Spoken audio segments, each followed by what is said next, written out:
Hey, welcome back. We have Angela Marafino. Is that how you pronounce it, Angela?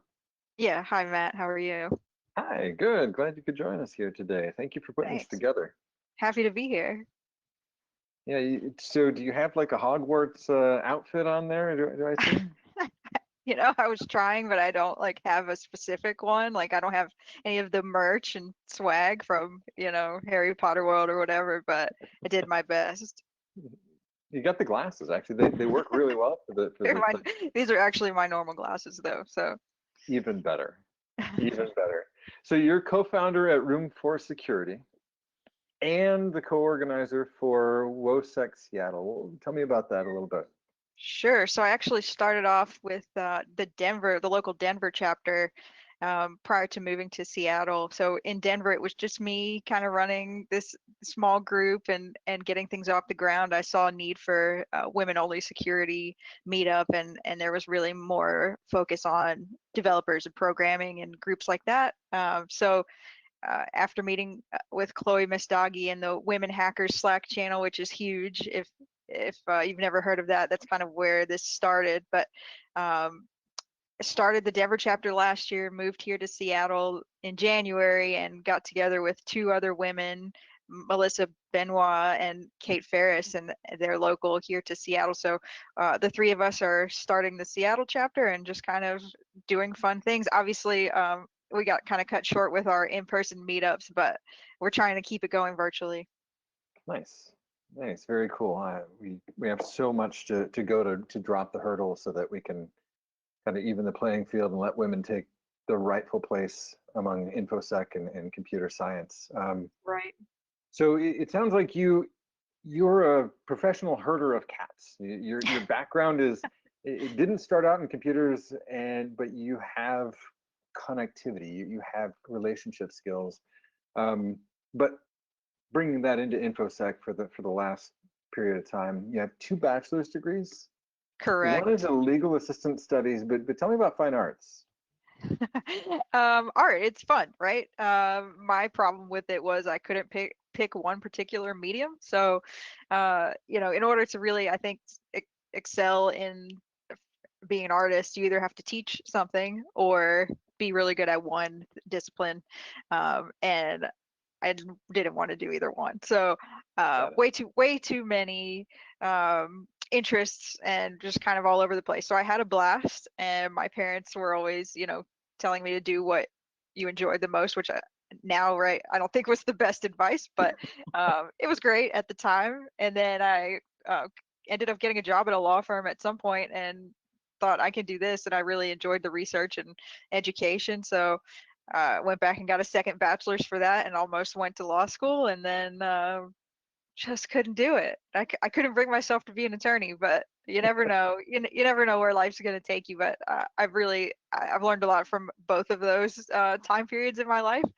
But yeah, definitely different paths. I feel like I've lived three different lives already. If my own history is to be trusted, I would say that the unique path is the best path.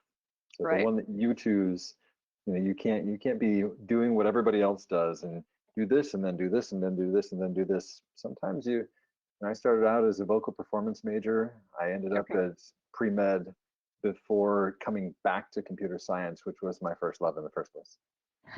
Awesome. So Megatron AL, what the heck is that? Are you Um, a big Transformers fan or AL? I mean, no, so it's basically my mentor uh just kind of gave me the name Megatron, because once I actually got into cybersecurity, I hit the ground running and just started doing everything I possibly could to get my feet wet and really dive into networking and things. And so he just kept calling me Megatron, and so I've adopted it, and that's just who I am. It's just part of who I am now, that's whether I like it or not. That's awesome. You must give yourself a NIM or one will be assigned to you. And Exactly. sometimes it's not nearly so awesome as that. So I'm going to back away now and let you take over, but we'll look forward to chatting at the end. Good work. Thanks, Matt.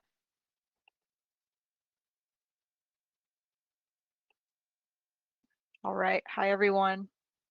Welcome to Harry Potter and the Career of Secrets, what we can all learn from year two at Hogwarts. the storyline of that being the Chamber of Secrets, but I wanted to mesh these two together. My name is Angela Marafino, currently the co-organizer of WOSEC Seattle and the Denver chapter as well. And I'm also co-founder of Room for Security.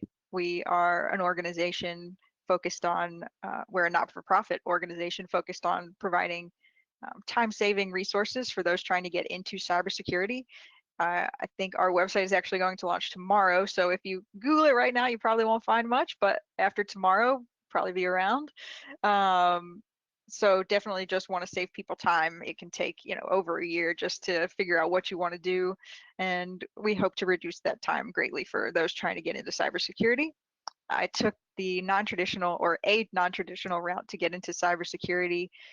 I went to school for art the first time and pre-law the second time. So definitely nothing related to security or technology. However, I was working with digital mediums throughout my previous careers.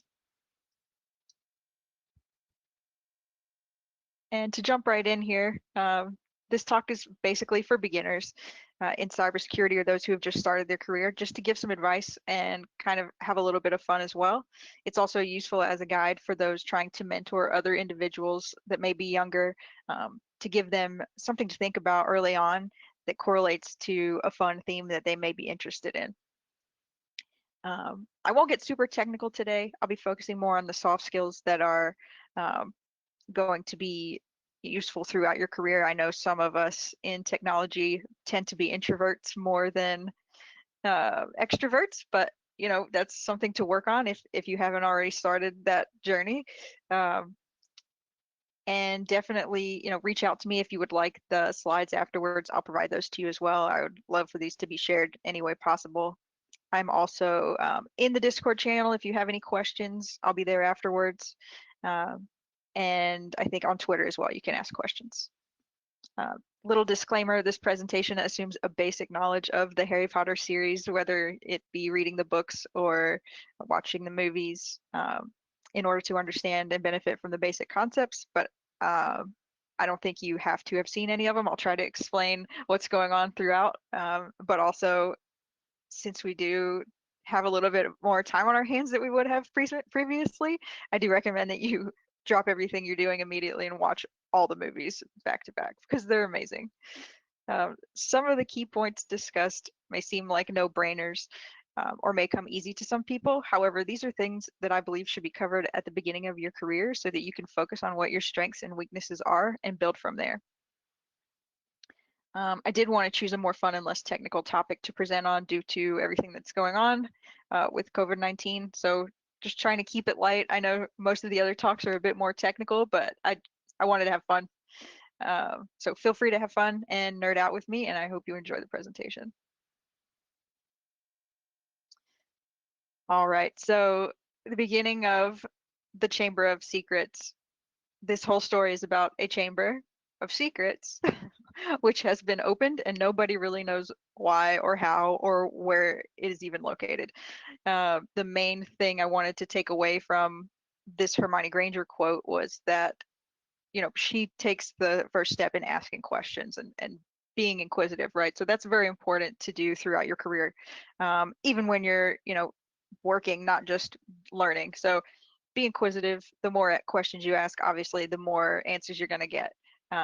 Don't be afraid of looking like a know-it-all. Your peers will reach out to you for advice later on as a leader if they recognize you as someone who is comfortable asking questions and learning. Being a good listener is also a part of the learning process. So asking questions and listening to what the response is so that you can internalize what you've heard and retain that information. Even if you have the answer to something and you think you know what it is, being able to anticipate what some questions are that may benefit your coworkers or other students in your classes, that can help them as well.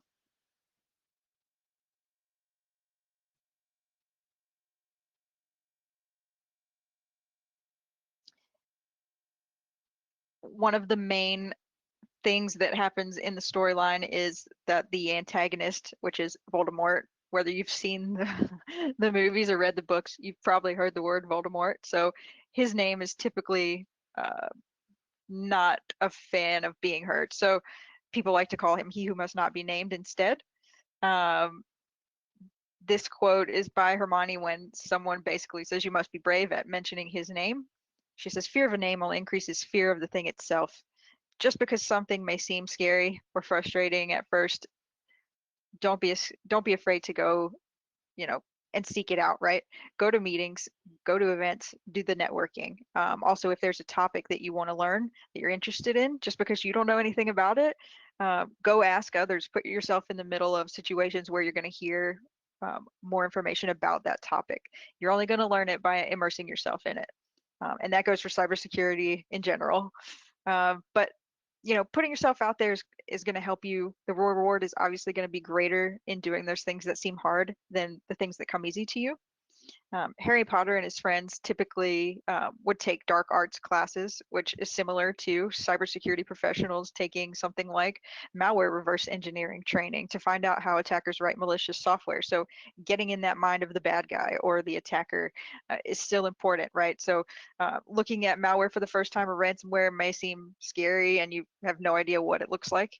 Once you start doing that training, it may come a lot easier and you would be surprised at what you've learned.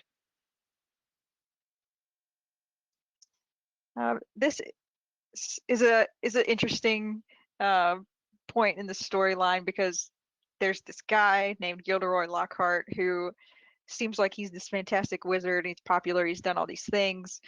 He's written many books, and all the women swoon over his charm. It ends up turning out that he's a huge fake and a phony, and some of his peers, I think, kind of had an idea that that was going on, but some of the kids really didn't notice, or some of the women as well. So I just wanted to take away from this that make sure your mentors are actually who they say they are, with everything being virtual now, right? Somebody could be something that they aren't pretending to be, so, or that they aren't pretending to be. So do your fact checking, make sure that the mentors that you do have are upstanding, right?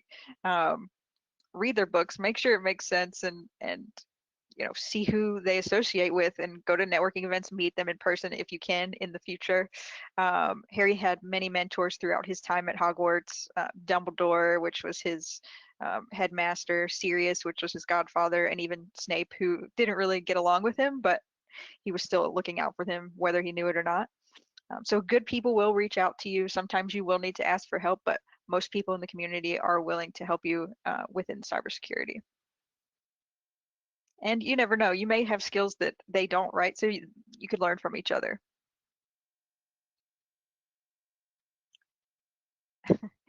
In the beginning of this storyline, Ron ended up breaking his wand, which obviously is not a good thing.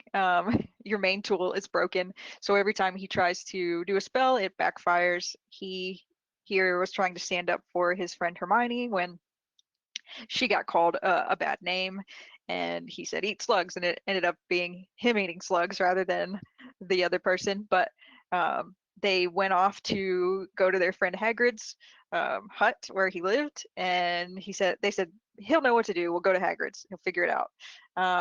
But instead of doing some fancy spell or having a great way to solve the solution, he handed them a bucket and said there's only one solution here, and that's to wait it out. So sometimes the best solution is the simplest. Specialty products and services that may cost a lot of money aren't always the answer. You can buy tons of devices and uh, make yourself feel like you're secure, but really, go back to basics. Use what you already have on hand, and look to open source options as well to save money. And there's plenty out there, so you can definitely have a choice of what you're using.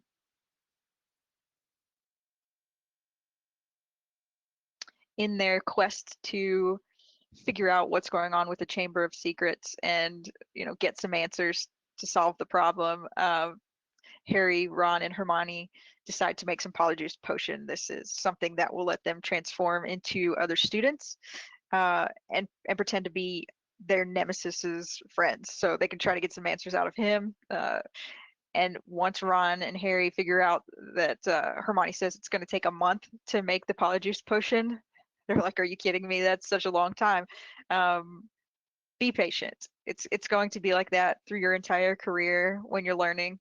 new tools, new languages. It's going to take a while to learn, but once you've mastered those skills, you'll have them, right? And you can use them in the future, and you won't have to spend that really long time preparing.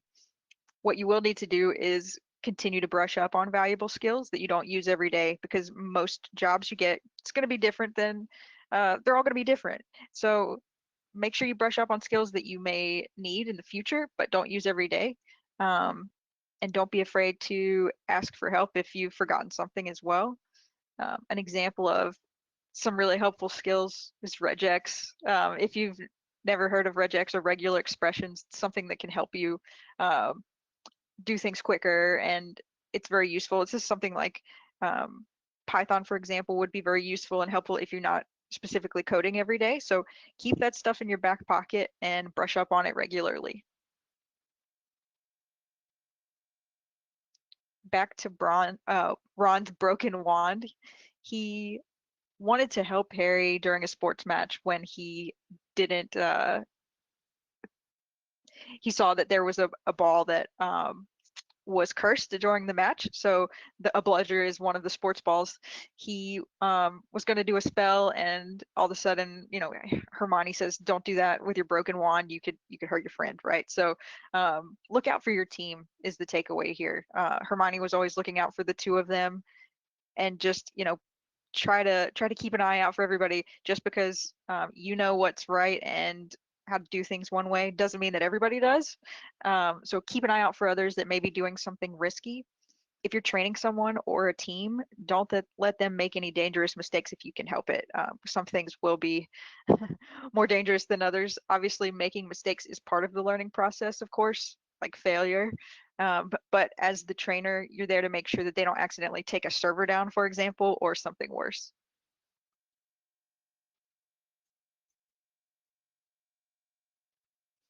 Oculus Reparo is a spell that's done frequently throughout the storyline. Harry was always breaking his glasses, and Hermione or someone else was there to fix them for him. In this part of the storyline, they're all rather young, all the kids, and so they don't know very many spells. But Hermione, being the intellect and learning and studying more than the others, knew this spell, even though they didn't. So she's helpful as much as she can be. So if you know an answer to something or how to complete a task that someone else doesn't, share your knowledge. Most cybersecurity professionals want to help others in the community, and there's a lot that you can learn from teaching others as well. Knowledge sharing is huge. I mean, this can be done by mentoring, being a teacher's assistant, starting a blog or a podcast, or simply posting things that you're working on social media or a GitHub account if you have one. The amount of virtual knowledge sharing that's taken place since everything has become virtual uh, due to COVID-19, from public conferences like this one and small meetups, has been a really overwhelming amount. So there's a wealth of knowledge out there. Just put yourself out there and help others.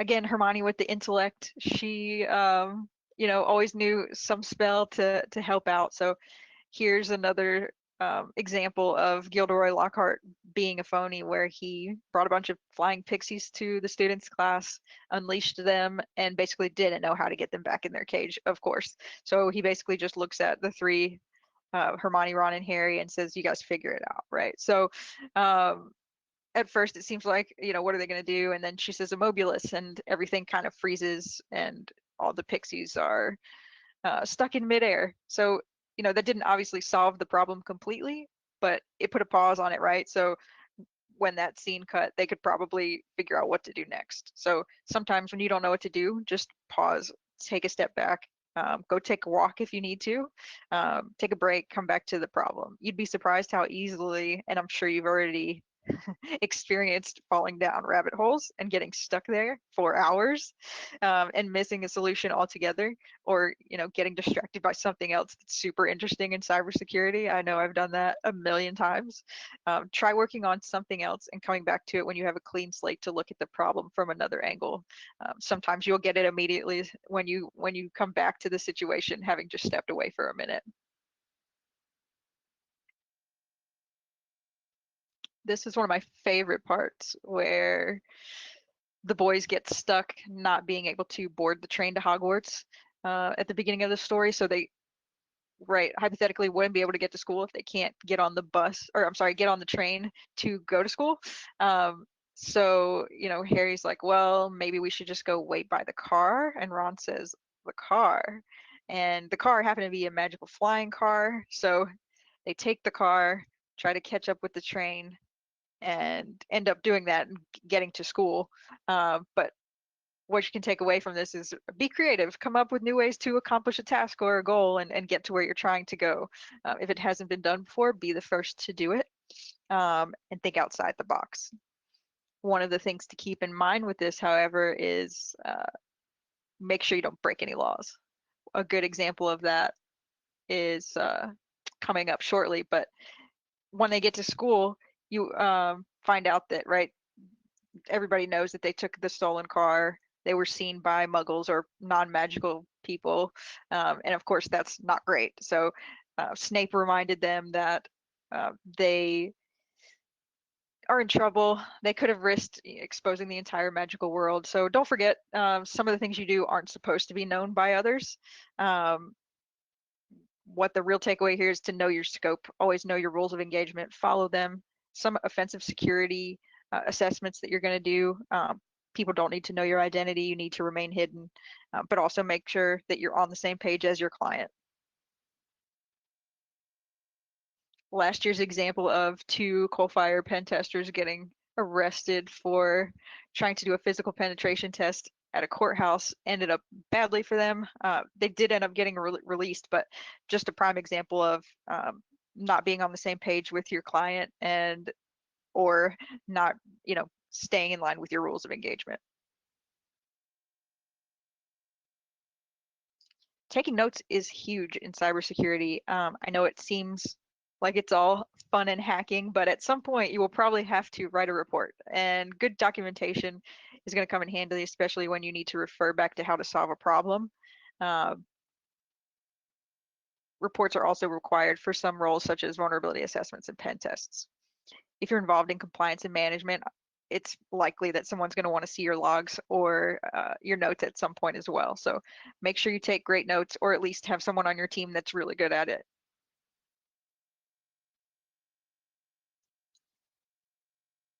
Dumbledore was kind of always, being the headmaster, kind of always the one to give out great quotes and good advice. So one of his quotes was, "Help will always be given at Hogwarts to those who ask for it." This was something that Harry really remembered, and I think he, um, wanted to be seen in Dumbledore's eyes as like brave and trustworthy as well. Building trust and solid network in cybersecurity can go a really long way. You never know when you might need someone's help or when they might need yours as well. But build that network and do it now. Start today. Um, I don't know if you've all watched the keynote this morning, but uh, Tara Wheeler, her book Women in Tech, she mentions that something like 90% of all security jobs that you take during your career are through word of mouth via your personal network. So do not underestimate the power that a referral can have in getting your foot in the door at a company, especially if said company gets like over 1 million resumes a year and only hires about 1% of those candidates.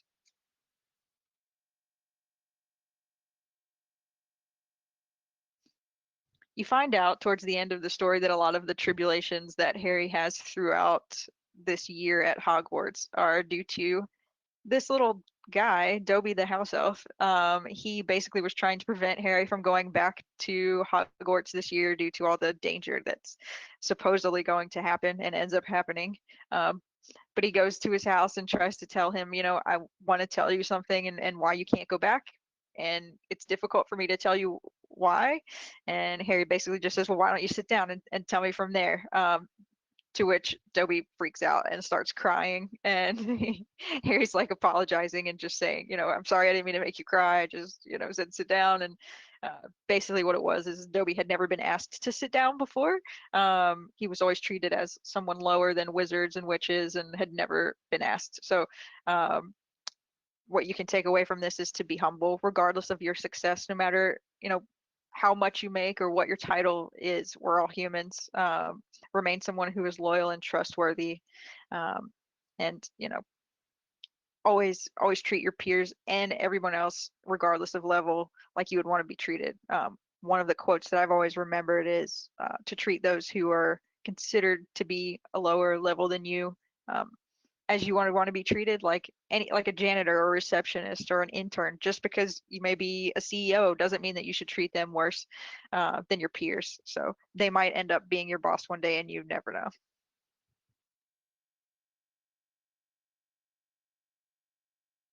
All right, so the key takeaways here are knowledge sharing, get out in the community, go meet other people, and share what you know.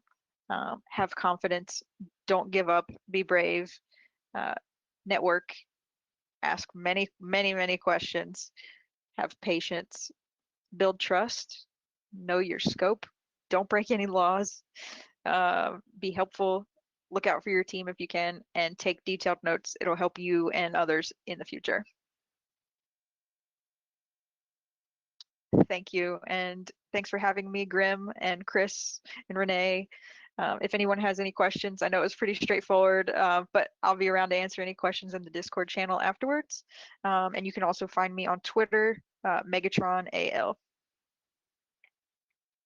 Wow, where to begin? That was great. Thank you so much. Sure. I'm jotting down notes, just things about what you said, and so many of them land so well with things that I've seen work well in careers and in what I've seen in my own. Be inquisitive, listen, ask, and help others. Don't be afraid to basically try new things that are new or scary. Having a mentor, somebody to look up to, but be careful who it is. Make sure that they're not full of crap. Be patient. Yeah, do your research. Try not to be discouraged. Don't be afraid to ask for help. Can you email me on a regular basis and remind me of these things? Because Sure. I'll they are send you some of one the a week, hardest things. Absolutely, that would be wonderful. Regex for the win. right? Python. Excellent. Thank you for giving us real pointers, things that people can point into, can dive into. I wrote down, don't panic, but it reminded me of, Thomas Watson, the original guy from IBM, who actually on his desk had a sign, a little placard that said, think. So when you have a ThinkPad, that's where it comes from. Okay. It comes from his little sign that said think, which I learned that from a guy named Ed Scotus, who has a plaque on his desk. He teaches, or he taught many people to do security incident response and incident handling. And his plaque said, remain calm. So, all these things are coming back. Right. Rules of engagement, they're really important. I do want to point out, I believe the guys from Coalfire were doing their best to stay within their rules of engagement. They just didn't Yeah. realize that the county and the state had a pissing match going on, but Right. we'll leave that go. Your point is really well placed. Take notes. Oh my gosh, yeah. Build a trust and a solid network, and stay humble. I love to stay humble. And to me, I've seen and I've known so many people who are great, and some of them truly are great, and some of them are great in their mind. Mhm. But it strikes me that humility is not trying to downplay how great you are, but more the recognition that no matter how amazing you are at any one particular thing or group of things, the person next to you who isn't is just as valuable. Mhm. Absolutely. So, wow, no, that's so much. Okay, now I should probably get to other people's questions, but no, great talk. Thank you so much. So Alden asks, any online communities that I could join? I don't live in the US. Is that in this chat or in the Discord? That's in this webinar. I can throw it at you and you can answer it. Tell you what, I will throw it at you. I can assign that to I just want to the say, Alden, presenter. if you're not male, if you don't identify as male, I have tons for you to join because that's what I focus on. I know Alden could be a male or female name, so just wanted to get that straight. But WOSEC actually has international chapters, and if there isn't one in your city or local to where you live, you could start one. So definitely Google WOSEC and or reach out to me and we'll figure out if there's one close to you. Very cool. Thank you. Let's see. Rebecca says the Harry Potter presentation was awesome. Love the creativity. Leandro says, Angela, I'm a digital marketing professional researching and learning cybersec to help in my career. Have you some appointment to help me? I'll throw that at you. You don't have to answer that one. Reach out to me. Sure, yeah. Yeah, definitely. One of the main things, Matt, was that, I just wanted to show as an example that you can kind of find cybersecurity in everything, right? It doesn't have to just be all tech and tools and hacking. It's an everyday thing. I know I was already a paranoid person before I got into cybersecurity, and now I just feel like I fit in because we all are, right? And so you can find cybersecurity tips in everything you do, many stories, movies, it's all over the place. One last one from, I'm going to slaughter this. Sorry. Joao Chaka, please forgive me. Sorry. Where's Angela in the Noobs Track channel in Discord? There's too much praise for her over here. Awesome presentation. All caps. Thank you. All right. Any other questions, guys? Alden says I'm male, so reach out to her and I'm sure that she can still point you in a good direction. Or yeah, create a Discord conversation and people can help chime in. Anybody else? I'll be on Twitter if anybody wants to reach out. It's Megatron AL, and also I'll be in the Discord channel also floating around. All right, Angela, thank you again so much. It was an Thank awesome you, Matt. I'll be sure to email you weekly. Don't worry. All right, please do. I'll be waiting for it. Bye. Bye, guys.